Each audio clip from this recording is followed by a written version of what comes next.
Just anything we don't regularly see. If it's Huns, though, someone's gonna get hurt.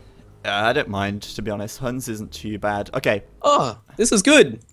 Right then, we are in. Welcome back to the BBQ Empires Best of 9 Bonanza between Falcon Stray and Eddie. The score is currently 3-1 to Falcon Stray, and we are in game number 5 right now, which is Arabia. Up to the north of the map in blue, we have got Mr. Falcon Stray playing as the Vikings. And down to the south, we have Pos Eddie over playing in Vikings as red. Sorry, I forgot about team colors. Oh, that yeah, did me. Shizza, I need to turn string. There we go. Let's do that again. Up to the north of the map, in yellow, we have got Falcon Stray playing as Vikings. And to the south, we have Pos Eddie also playing as the Vikings in the red. Yeah, there Much we go. better.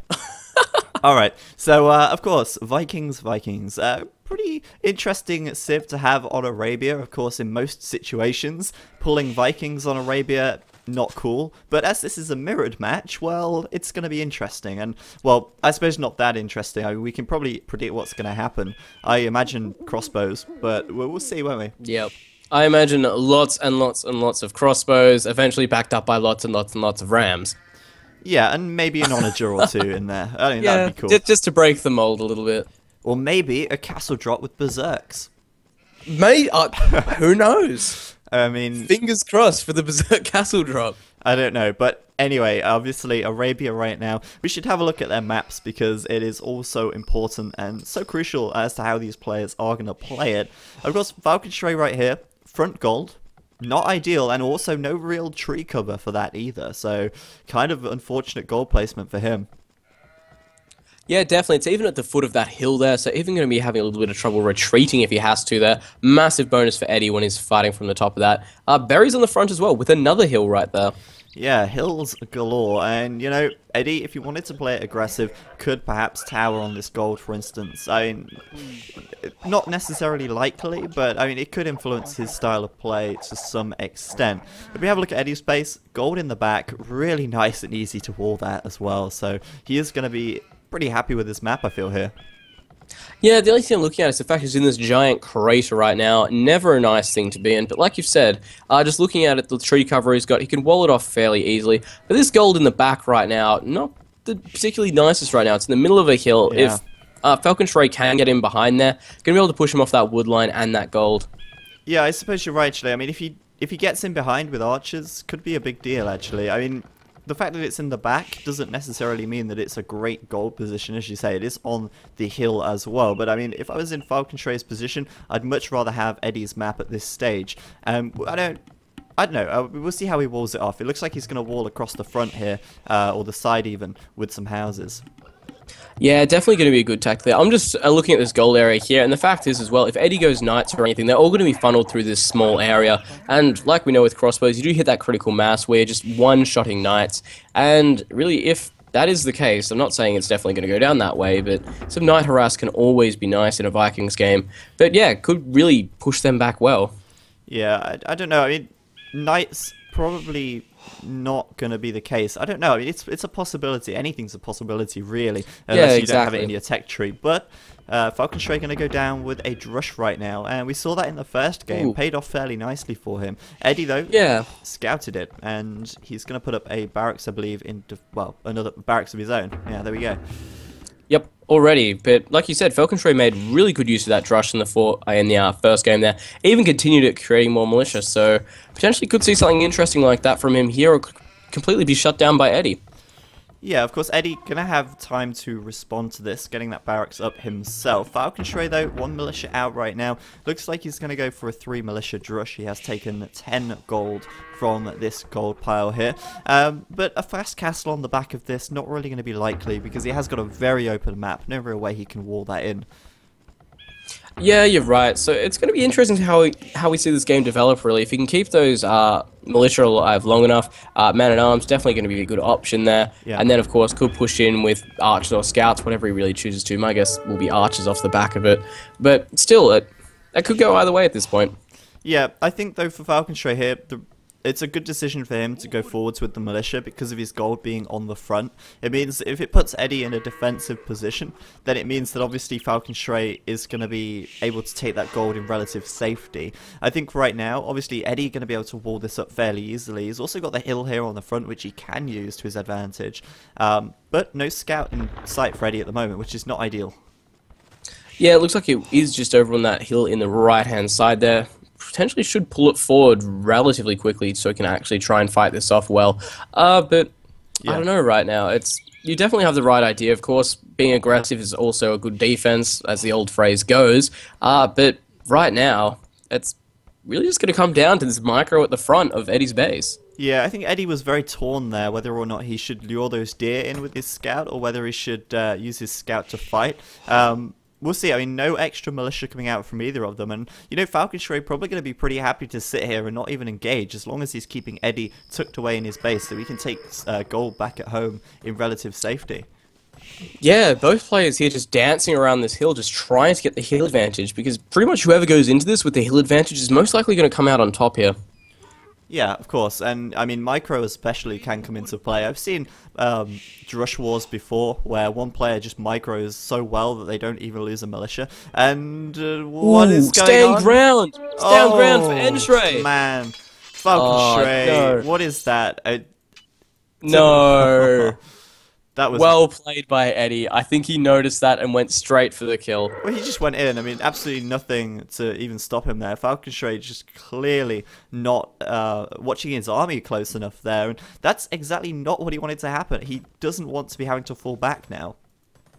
Yeah, really well played by Eddie there. Pretty much getting a free militia, only losing about, I think it was like 15 HP there on one of his militia, a few hit points on the scout cav. But the fact is, all his units are still alive and kicking, so definitely not what Falcon Stray wanted. Forcing Falcon Stray to make another militia, and he's queued another 2 up as well. So we're going to see something along the lines of that first game. Yet again, could happen. It could be the Man-at-Arms upgrade, and that'd be pretty interesting. I'm really hoping so, actually, because that really made for an interesting one, and if Falcon Stray here just goes heavy into Man-at-Arms, definitely going to be an interesting game to watch. Yeah, of course, if Eddie does go for that Archer build, though, which is certainly possible looking at his gold income at the moment, you know, that could work out very well in his favour. Of course, Archer's able to counter those Men-at-Arms very quickly or very easily.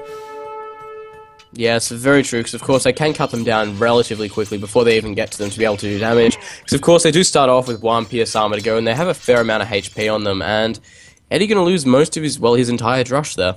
Yeah, kind of unfortunate for him. Obviously, both of them now up to the fuel age. Man-at-Arms coming in for Falcon Stray right now. And of course, Eddie still not going to be able to take those deer. He was really looking forward to taking those deer on the right-hand side, but Falcon Stray going to deny that once again. The drush was going down completely, but Eddie still had his scout over there waiting eagerly to allow those deer into his base, but Yeah. no, it just didn't happen. But the good news is, though, Man-at-Arms get an attack bonus versus buildings, so we could see this wall get broken down fairly quickly, Yeah, actually. he's probably going to break that down pretty quick, but I really like this. Falcon Stray forcing Eddie to play this defensively. It's exactly what he wants. And now putting up 2 archery ranges at home. Eddie going for the stable. Ooh, but no, stable. he's not. He's actually fast castling. Oh, wow. And it looks like knights. Interesting, but Eddie not gonna make this pay off because look, he's left a hole. Oh, He's got to wall this up Man-at-Arms. quickly. Sacrifice a villager in the doing, though. Yeah, I mean that villager obviously gonna die right there, but I mean if the Man-at-Arms can get It's in. for the cause. Needs of the many. Exactly. The Man-at-Arms, they're going to be looking to get in. And, I mean, in Arabia, you really don't want to be playing as defensive as this. Eddie is going to be playing against archers now. Falcon Stray, if he stops this wall, going to be able to bring archers in at the back right here. And Eddie's not going to be able to do anything to stop him, which is a real big issue. Of course, a fast castle from Eddie could pay off if he keeps his economy safe. But Falcon Stray knows he's going to be going up with a weaker eco. He knows that he's going to have a military advantage, and if he just stops Eddie from really getting numbers, then he can make it pay off. I don't know if Eddie's noticed there is a hole right next to his blacksmith, though.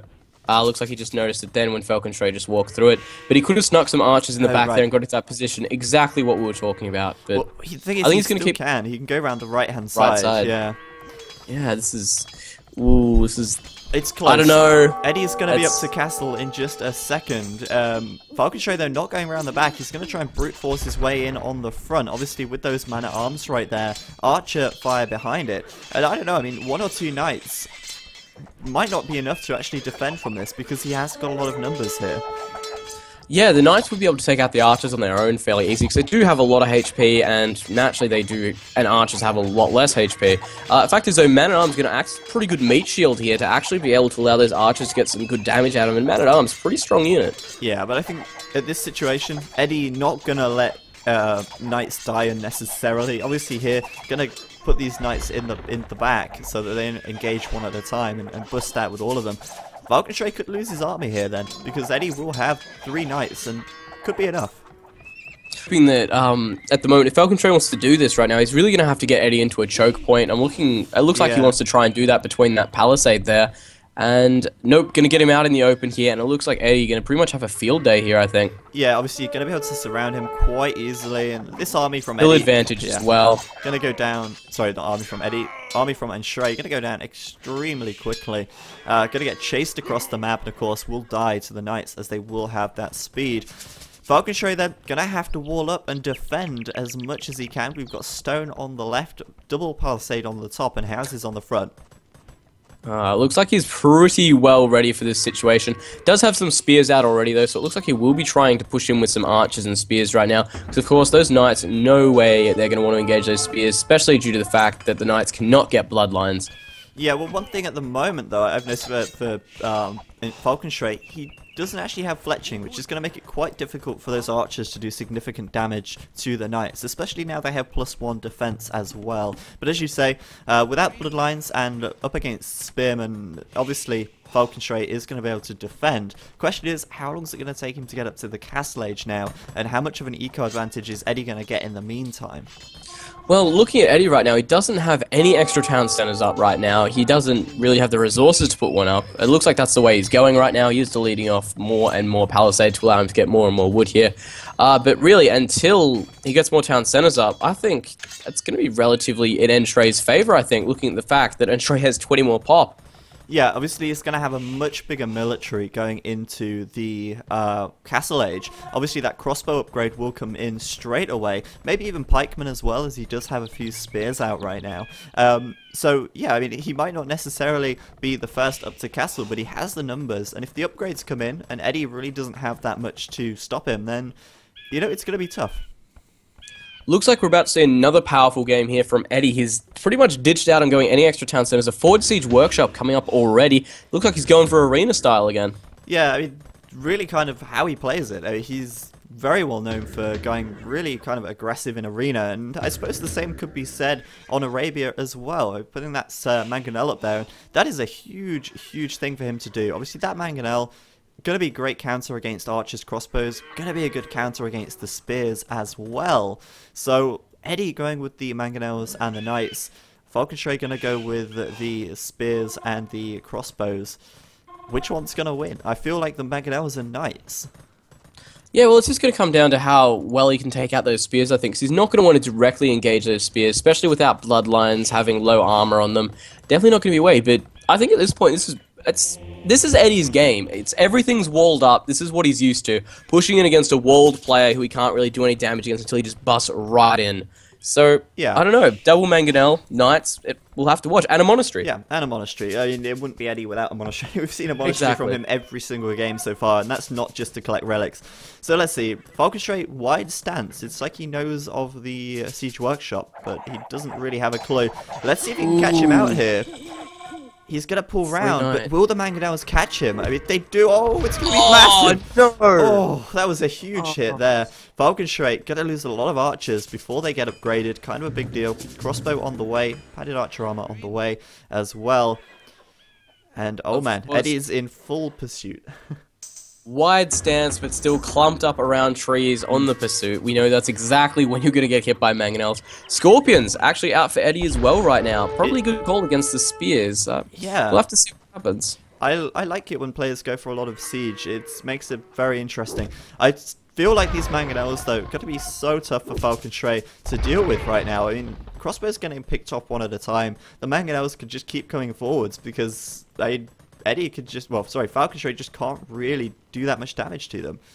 Yeah, he doesn't want to run into it. I have no doubt if he just decided to bum rush it right now, he would be able to take it out. It looks like that might be what he's planning on doing here. Yeah, it would be... but still, gonna lose units. Oh, he will. I mean, Eddie, of course, got to attack ground. Falcon Stray waiting for that pikeman upgrade to come in right there, but 3 mangonels from Eddie here. He's going to do a lot of damage either way. Zone.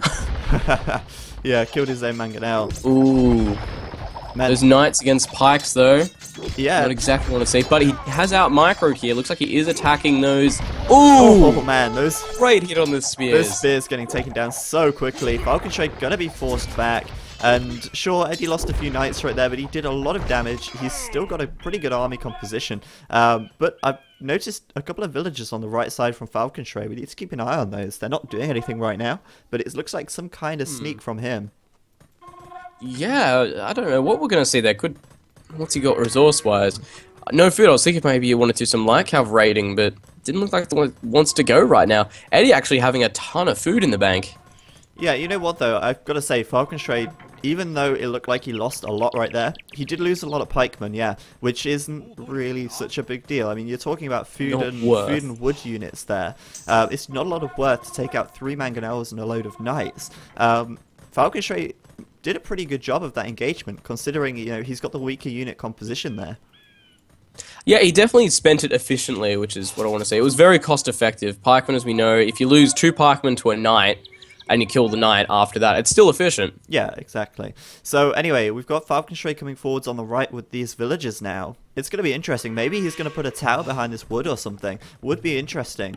Although saying that, his stone's getting quite high as well. We could see a castle, but with 2 villagers... Gonna take a while for that to come up. I don't know. Gonna be interesting, but you know, Falcon Stray 1 TC, yeah. Eddie on 2 now. 2, yeah, and that's interesting. Ooh, gonna catch that army of Falcon Stray coming around the corner with the mangonels again. Eddie is just ready for this. Eddie is doing so much damage with these mangonels, but I mean, they are going to get taken out once again right here. Obviously, those spears able to do enough damage, and Eddie just trying to do what he can to kill these crossbows off right now. Monk out for good measure, and man, he's doing a good job. We'll get the one convert on the pike, but still. Always. Oh man. Oh, those damage to that crossbow group there. He lost a lot of crossbows there. And once back here, again back here, and Pike's going down as well. He is really doing a great job of getting the most out of these mangonels, I feel. But I think Eddie gonna be in a tough spot again, because I mean, he's got very little in terms of army right now. Falcon Stray still only on 1 TC and going full steam ahead in terms of army at this stage. Yeah, playing very aggressively there. And I'm just watching these 2 villages of Falcon Stray. They're getting really close here, but I don't know what he wants to do. Yeah, Eddie actually researching skirmisher right here from this archery range on the right-hand side. Could see some skirmishers out just to counter the crossbows right now. Well, it's a direct counter as well. It'll do a lot of damage to the pikemen as well as the crossbows. Forward castle coming up for Falcon Stray, though, on that monastery siege workshop, so ouch. Yeah, I see that right there. I mean, I'm really curious to see what he's doing with these villagers on the right-hand side. I mean, that castle, I really didn't think he was going to put it on the right, not with just 2 villagers. If it got spotted, it would have been taken down. Yeah, it would have just been over. Castle on the front, going to take out the siege workshop and the monastery, going to grant him some map control. But still, with these villagers here, they are about to get spotted, but with them there, you know, he could be a bit of a nuisance, could put some stables up, do some harassment with that, perhaps. Yeah, as soon as that archery comes up, I think it will just be in line of sight there, maybe. I think he might just get away with it, actually. But still, you're right, like, just talking about that, he's got enough resources there now where if he wants to do some raiding, he's definitely got the ability to. Yeah, I think, oh man, so close to spotting those villagers right there. Yeah, he's going to spot them. Yep. Falcon Stray not going to get away with that one, walking straight into the knights by the looks of things. Bit of a shame that didn't really pay off for him. I nearly thought that female villager was going to get out of there, but she nearly did. Looks like... Walk on by. No. Nope, sadly not going to make it, but it looks like at the moment Falcon Stray taking a commanding position in the game again. Yeah, a bit more siege out for Eddie on this siege workshop, just ungarrisoning that. Gotta be careful, 2 mangonels in the mix right there. Can do a lot of damage, but getting focused fired very quickly. Oh man. Again, so those crossbows. Yeah, and Eddie right now. going to be forcing these crossbows back into the corner. Of course, Eddie does have the skirms here, but too many crossbows from Falconstray, I think. Yeah, it looks like he will pull it back there, but he's going to be able to hold this one down, especially once the Pike get involved there. But yeah, Eddie making really, really good cost-effective use of those mangonels. It's been pretty damn good, honestly. Yeah, I mean, he's taking out so many crossbows. It's kind of mad just how many he's managed to kill with mangonels alone this game. But Eddie right now has clicked up to the Imperial Age. He is on 3 TCs. And Falconstray is still only on the 1, and, you know, he's going for this really high aggression, trying to put the pressure onto Eddie as much as he can, but at the moment, it's really not paying off for him. Yeah, he's definitely got map control now. Eddie did have it before. He's managed to get most of it back. Those knights still going to be able to do a bit of raiding, but that castle pretty much securing it. And there's the Berserk. I hope you're right. Castle drop Berserk. But still, you're exactly right. Eddie's going up into Imperial. He's going to have the tech advantage there. And the fact is, his 3-town center as well, compared to his opponent's 1. Going to have the eco advantage as well. Something you don't want to be going up against. Yeah, it's taking a lot of stone as well, so I reckon we're probably going to see a castle on the hill or on the front somewhere. Traps to take out Falconstray's castle, and from there you just push in. I think Eddie's played this really nicely. He's forced Falconstray to play very aggressively, I feel. Obviously, Falconstray intending to do that with the forward gold initially anyway, but Falconstray not really being able to do that much damage. And one thing I've noticed as well, so slow to get any siege out. He's only just got his first siege unit. Yeah, that's the first mangonel there, and it could potentially be taken out fairly quickly here as well by the group of knights, but there's that castle coming up on the hill just like you wanted there. But hopefully we're going to see Elite Skirmishers be able to do enough damage here for the knights to take out that mangonel. Yeah, this is a huge, huge battle here. It's really going to come down to this, I think, because Eddie right now, I know, he's going to get the castle, isn't he? I mean, there's no way he's not going to get the castle. And the mangonel is up, and ooh, crossbow's going to go down left, right, and center. Yeah, that mangonel on the hill sort of thing over there. But castle will go up, and I mean, if Falconstray was just a few seconds earlier, I mean, he would have done that. He had the numbers he needed to push in there. GG! There's the Imperial Age. There's the GG. And yeah. Wow. I think if Falconstray was a few seconds earlier, if he'd have pushed in, stopped the castle, then I think he could have done it. Because, I mean, Eddie still didn't really have much army at that stage. But the fact that, I was definitely surprised to see the GG just so early, actually. Then I thought that maybe Falconstray might have pushed it out a little bit more, but I don't know. I feel like Eddie definitely would have got into the commanding position very quickly there, because I think that castle might have been within range of the wood villages there as well. So, I don't know. Yeah, I do think Eddie played that one very well, though, I've got to say. I mean, he defended pretty well from Falconstray's very high pressure. And I mean, on Arabia, it's very uncommon to see players fast castle successfully, but he did pull it off. And so, yeah, he played that one pretty well indeed. Making the series 3-2. Very close, and that brings us on to my favorite map of the bunch so far. Yes. King of the Hill, Scandinavia. Yeah, we are going to go into that one. So stay tuned, guys. King of the Hill.